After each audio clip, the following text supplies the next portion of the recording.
Friends మరి ఈరోజైతే మీకు ఒక కొత్త చెట్టుని చూపించబోతున్నాను. అది మెడిసిన్ గాను, అలాగే మనం పచ్చడి కూడా చేసుకొని కూడా తినొచ్చంట. మరి ఆ దుంపని మరి అదేం చెట్టో మీకైతే చూపిస్తాను. చూడండి. ఓకేనా? ఆహ్, ఇది చూడండి ఫ్రెండ్స్. ఇదైతే మీరు అనుకుంటున్నారు పసుపు చెట్టు లేక అల్లం చెట్టు అనుకుంటున్నారా? ఇది పసుపు చెట్టు కాదు, అల్లం చెట్టు కాదు ఫ్రెండ్స్. మరి ఈ చెట్టయితే చలివేరం చెట్టంట. చలివేరం అంటే దీని యొక్క ప్రత్యేకత ఏంటంటే, ఈ చెట్టు అనేది మన ఒంట్లో వేడి ఎక్కువగా అయినప్పుడు ఈ చెట్టు యొక్క దుంప అనేది తీసుకొని పచ్చడిగా చేసుకొని తింటే మనకు బాడీ కూల్‌గా అయితదంట. మంచి ఆరోగ్యంగా ఉంటదంట.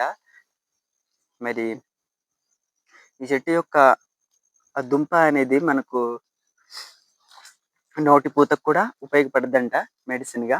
మరి ఈ చెట్టు యొక్క పువ్వు ఎలా ఉంటదో మీకైతే చూపించబోతాను. మరి ఇలాంటి వింత వింత చెట్లు ఈ మా కొండల్లో ఉంటాయి ఫ్రెండ్స్.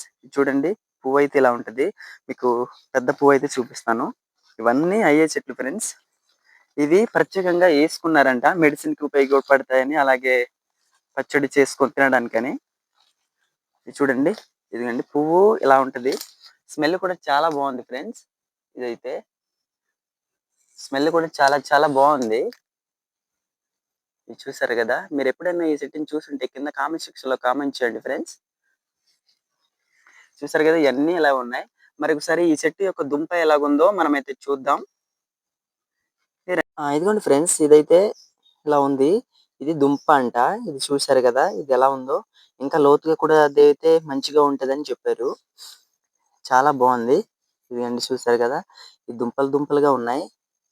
ఇది మనం పచ్చడి చేసుకొని తినాలంట. ఆరోగ్యానికి మంచిది. అలాగే మన బాడీలో టెంపరేచర్ ఎక్కువగా ఉంటే ఈ దుంప అనేది పచ్చడి చేసుకొని తినటం వల్ల కూల్‌గా అయితదని చెప్తున్నారు. మరి మా బావ వాళ్ళైతే అలానే తింటారంట. చాలా ఆరోగ్యానికి కూడా చాలా మంచిది అంటున్నారు.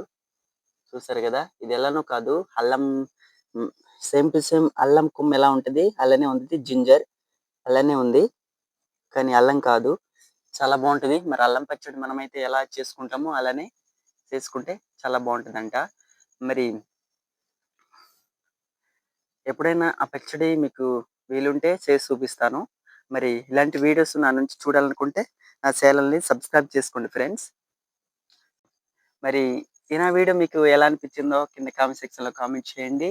ఈ వీడియో మీకు నచ్చినట్లయితే లైక్ చేయండి. మరిన్ని వీడియోస్ నా నుంచి చూడాలి అనుకుంటే నా ద్రోణిక కల్చర్ ఛానెల్‌ని సబ్స్క్రైబ్ అవ్వండి. మరొక వీడియోతో మళ్ళీ కలుద్దాం ఫ్రెండ్స్.